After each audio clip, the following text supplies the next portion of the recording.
شریعت پہ چلو گے دنیا کی کوئی طاقت اللہ کی شریعت چھین نہیں سکتی۔ تو آپ کے ذمے جو یہ 17 قانون ہے اگر آپ عمل کرنا شروع کریں انشاءاللہ کوئی طاقت 100 مرتبہ چمک لے ہم سے خدا کی شریعت کو نہیں چھین سکتی اگر ایک سچا مسلمان اپنے گھر میں شریعت پر عمل کرنے والا ہے۔ تو آج اگر شریعت کو بچانا چاہتے ہو بولو شریعت پر عمل ضروری ہے کہ نہیں؟ ارے عمل ضروری ہے تو نکاح مسلمان والا کرو گے؟ ارے نکاح مسلمان والا کرو گے کہاں 2.5 لاکھ کا پنڈال لگا تھا اور مسلمان والا نکاح کون تھا کہ مسجد میں نکاح کرو اعلان کر کے نکاح کرو جیسے نماز عبادت ہے ویسے نکاح بھی عبادت ہے۔ بولو یہ اسلام والا نکاح ہے لیکن یہ نکاح کا طریقہ مر چکا ہے کہ نہیں مر چکا؟ کون زندہ کرے گا؟ کیا اب دنیا میں کوئی پیغمبر آئے گا؟ سمجھاتے سمجھاتے مسلمان کو دماغ گھل گیا لیکن یہ قوم اللہ کی شریعت کو سمجھنے کو تیار ہے۔ آج بھی راستے میں آ رہے 25 گاڑی اسکارپیو بارات میں جا رہے کسی پر 4 کسی پر 5 کسی پر 6 لوٹنے جا رہے ہیں بندوق لے بے شرم مسلمان بے حیا غیرت ایمانی ختم ہو۔ آج بیٹا پیدا کر کے اتنا بڑا نواب ہو گیا کہ آج بیٹی والے کے دروازے پر بغیر دعوت کے جا کے کھاتا اور بغیر دعوت کے جا کر کے اپنے مونچھ میں چربی لگاتا اور حرام مال کھا کر کہتا کہاں سے آئی دعوت؟ کس نے اجازت دی آپ کو بغیر دعوت کے جانے؟ آج اللہ کی شریعت کو تم ضبط کرتے اللہ کے قانون کو ہم ضبط کرتے۔ آپ اگر سچے مسلمان ہیں تو آپ کی ذمہ داری ہے کہ آپ اللہ کی شریعت کو بچانے کی فکر کریں۔ آپ پوچھئے کہ نکاح کیسے کیا جاتا ہے، پوچھئے کہ باراتی کا معاملہ کیا ہے، آپ پوچھئے کہ محمد رسول اللہ کی سنت اور اس کا طریقہ کیا ہے۔ آپ طلاق دینے سے پہلے نہیں پوچھتے مفتی صاحب، طلاق دینے کے بعد پلٹانے کا راستہ ڈھونڈنے کے لیے۔ آج جو لوگ سماج میں بیٹی کو جائیداد میں حصہ نہیں دیتے بولو وہ شریعت کو آج قربان کر رہے ہیں کہ نہیں کر رہے؟ آج اب سرکار چاہے ایک حصہ بنائے کہ ڈبل حصہ، ہم کو کیا مطلب، ہم تو دیتے ہی نہیں، ہم تو بیٹی کو حصہ دینے کے قائل ہی نہیں۔ شرم کرنی چاہیے۔ کیا سوچتے ہو کہ نماز بچا لے گا، روزہ بچا لے گا، چلہ بچا لے گا، حج بچا لے گا؟ 40 چلہ لگا کر 50 حج کر کے بھی جاؤ گے بیٹی معاف نہیں کرے گی، جنت میں نہیں جا سکتے، جنت میں نہیں جا سکتے۔ ایمان کو آپ کو گھیر دے بلا شبہ ہم سرکار سے جمہوری لڑائی لڑتے ہیں، ہم سرکار کے سامنے اپنے حق کی دہائی دیتے ہیں لیکن سرکار ہی نہیں ہم کو تو آپ زیادہ بڑھا رہے ہیں۔ آج اس سے زیادہ جتنی تکلیف ہے وہ اپنی قوم اور سماج کے لوگوں سے تکلیف ہے جو نعرہ لگانا تو جانتی لیکن خدا کی شریعت پر عمل کرنے کے لیے تیار ہے۔ آج میں آپ سے بھیک مانگتا ہوں، گزارش کرتا ہوں کہ سرکار سے ہم لوگ جو لڑائی جمہوری طریقے پر لڑ رہے ہیں اور آپ کے لیے جو آواز اٹھا رہے ہیں یہ مصیبت کامیابی ملے گی جب آپ ایمانداری کے ساتھ اللہ کی شریعت پر اپنے گھر میں عمل کریں۔ اگر آپ نے عمل نہیں کیا تو دنیا کی کوئی طاقت ہماری شریعت کو حفاظت نہیں دے سکتی۔ آج سرکار نے جہیز کو حرام کیا، ارے سرکار نے جہیز پر پابندی لگائی کہ نہیں؟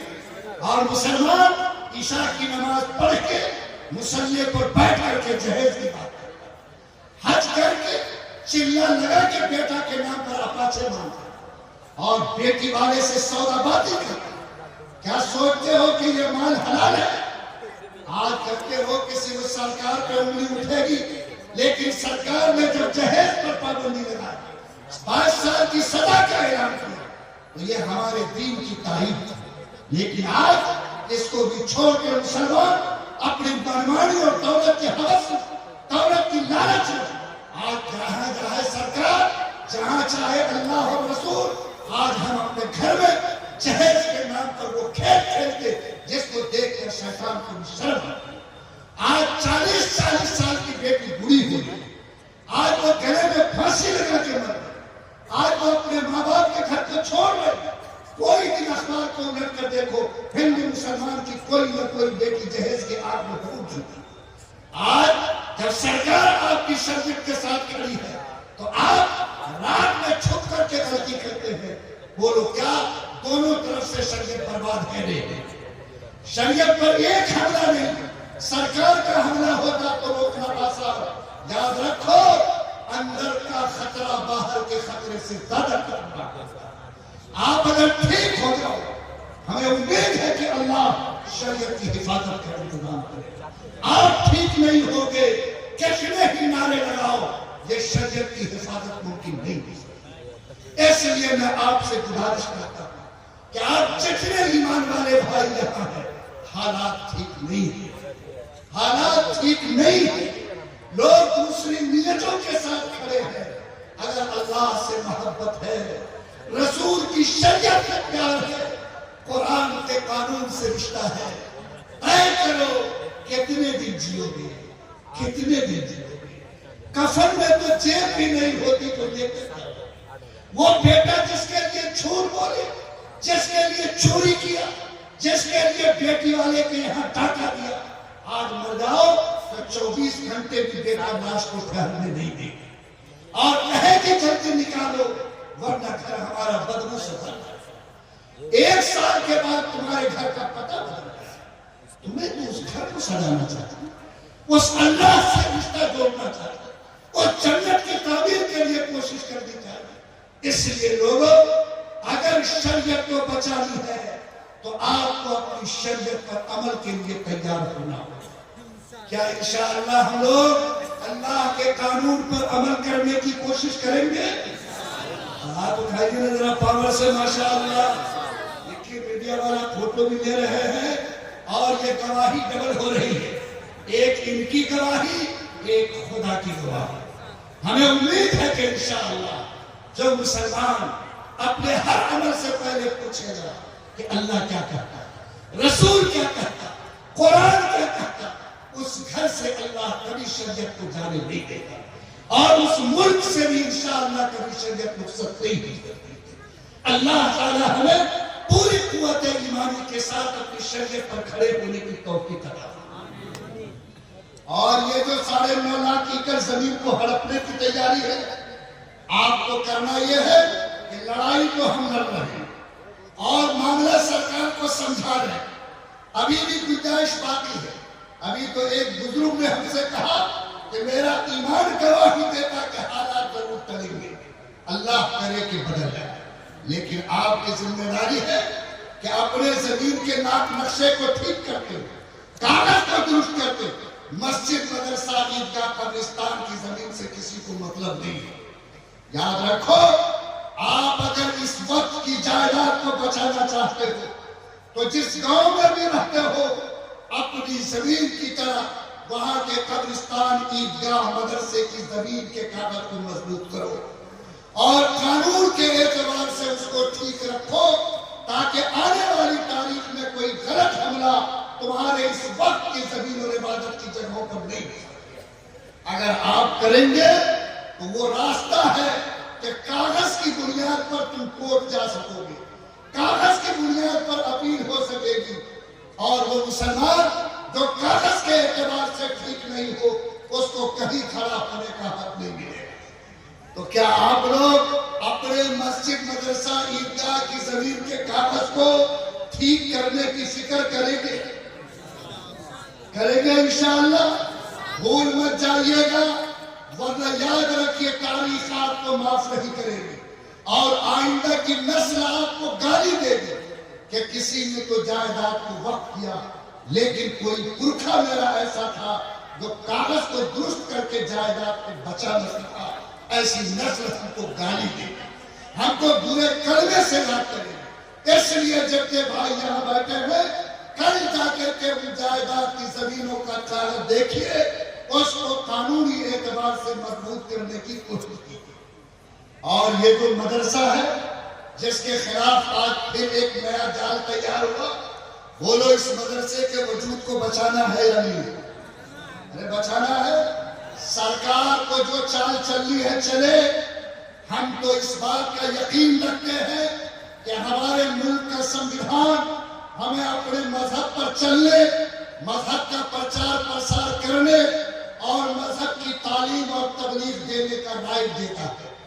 دیش سنویدھان سے چلتا، اس لیے آج آزادی کے بعد سے اس ملک میں لاکھوں مدرسے چل رہے ہیں اور بھی دوسرے مذاہب کے لوگ اپنے دھارمک اور مذہبی ادارے چلا رہے ہیں۔ یہ رائٹ ہم کو ہمارے سنویدھان نے دیا، دیش کے آئین نے دیا، اور اگر ہمارے ہی مدرسوں کا صرف حساب ہوگا تو ہم سوال کریں گے کہ دوسروں کے ادارے کا حساب کیوں نہیں ہو۔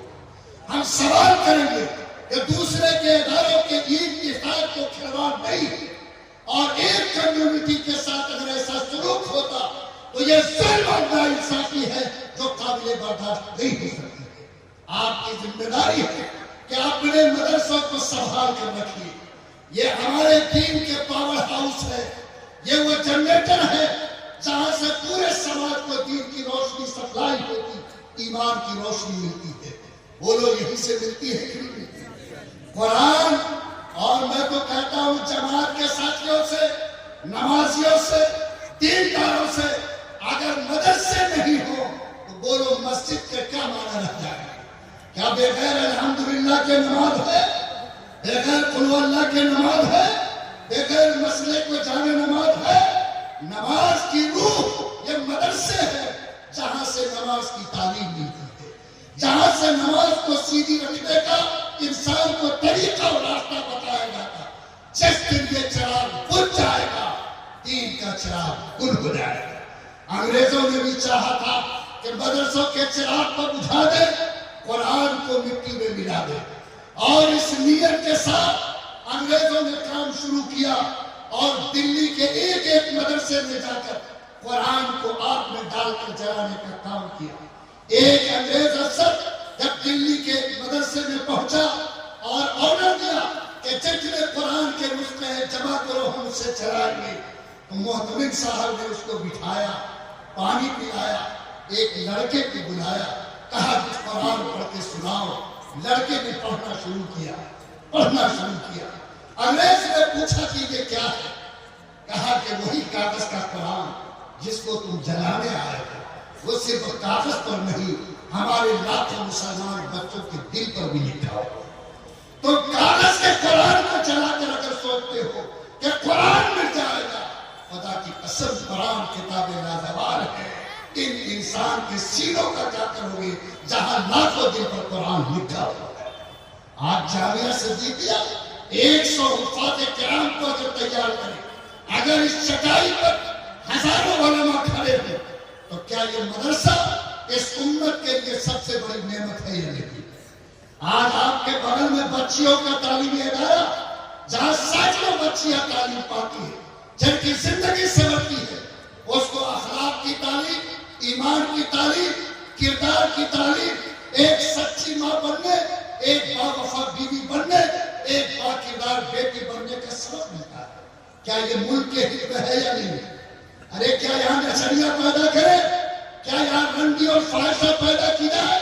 کیا دنیا میں ایسے لوگ پیدا کیے جائیں جو ملک کو تباہ کرے، ملک میں آگ لگائے؟ نہیں، ہم تو وہ نسل تیار کرتے ہیں جو رب کو بھی پہچانے، انسان کو بھی پہچانے، دیش کے حق کو بھی پہچانے، ماں باپ کے رتبے کو بھی پہچانے، اپنے پرائے کے حق کو بھی پہچانے۔ وہ نسل مدرسے کے گود میں تیار ہوتا ہے۔ ہم مدرسوں کے کیمپس میں دل نہیں بناتے بلکہ دل بنانے کا کام کرتے ہیں، اور جہاں دل تیار ہوگا، جہاں رکھو وہاں سے جو دل چلیں گے، وہ اصلاح کے ساتھ ہوگی، سچائی کے ساتھ ہوگی، ایمانداری کے ساتھ ہوگی۔ اسی سے دیش میں ترقی کرے گا، ملک میں ترقی کرے گا، سماج میں ترقی کرے گا۔ اس لیے پوری قوت ایمانی کے ساتھ یہ فیصلہ کرو کہ ڈگروا جیسے دینی ادارے جس جگہ میں جہاں کونے میں پھیلے ہوئے ہیں، جب تک سانس چل رہی ہے، انشاءاللہ جان اور مال سے اس کی حفاظت کریں گے۔ بس میرے بھائیوں، میں نے آپ سے 3 گزارش کی ہے کہ 3 ہنگامہ ملک میں کھڑا، لیکن مایوس نہیں ہونا، ہمت چھوٹی مت کرنا، خوف میں مبتلا مت ہونا۔ یاد رکھو 3 کا کام کرو، شریعت کو بچانے کے لیے شریعت پر عمل کرو، اوقاف کو بچانے کے لیے کاغذات کو ٹھیک کرو، اور ایمان کو بچانے کے لیے مدرسوں کو بچانے کی فکر کرو۔ اگر آپ یہ محنت کرو گے انشاءاللہ لوگ تو چاہیں گے کہ پھونک مار کر دین کے چراغ کو بجھا دے۔ نور خدا ہے، کفر کی ظلمت میں خندہ جن، پھونکوں سے یہ چراغ بجھایا نہ جائے گا۔ وہ چاہتے ہیں کہ یہ چراغ کھل ہو جائے، لیکن جس دن ایمان والا ایمان کی طاقت اور عمل کی طاقت کے ساتھ کھڑا ہو جائے گا، یہ چراغ اور روشن ہوگا، انشاءاللہ یہ قیامت تک روشن رہے گا۔ ربنا تقبل منا انک انت